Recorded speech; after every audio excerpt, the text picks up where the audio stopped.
जय श्री हरि। वैराग्य की प्रस्तावना क्या है? The preface of old age क्या है? देखो, जैसे किसी भी ग्रंथ को जब हम पढ़ते हैं, किसी पुस्तक को पढ़ते हैं, तो उसकी प्रस्तावना में सब कुछ लिखा हुआ होता है और प्रस्तावना को देख करके व्यक्ति अंदाज़ा लगा सकता है कि इस किताब में क्या लिखा हुआ है। जैसे हमारा संविधान है, द कॉन्स्टिट्यूशन ऑफ इंडिया है, उसकी जो प्रस्तावना है वो बड़ी ही महत्वपूर्ण है। उसको पढ़कर पूरे संविधान का कोई व्यक्ति अंदाज़ा लगा सकता है कि इसमें किस बात पर ज़्यादा जोर दिया गया है।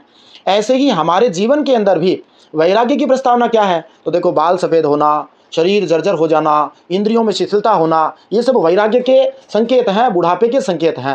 देखो, भगवान शंकराचार्य जी ने इसका बड़ा सुंदर वर्णन चरपट पंजरिका नामक स्तोत्र के अंदर किया है और उसमें हमें बताया है कि इस स्थिति के अंदर आकर के हमें जो है सावधान होना चाहिए और वैराग्य की ओर बढ़ना चाहिए। वैराग्य की प्रस्तावना है। शंकराचार्य जी गाते हैं, अंगम गलितम पलितम मुंडम दर्शन विहीनम जातम तुंडम वृद्धो याति गृहीत्वा दंडम तदपि न मुंच त्याशा पिंडम।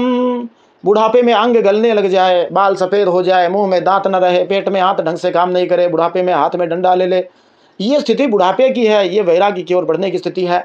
और ऐसी स्थिति के बाद भी मनुष्य जो है वो आशा को नहीं छोड़ता। इसलिए भगवान शंकराचार्य जी का बड़ा महत्वपूर्ण उपदेश है, भज गोविंदम भज गोविंदम गोविंदम भज गोविंदम भज मूढ़ मते।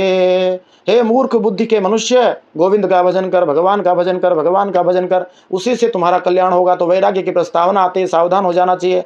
जय श्री हरि।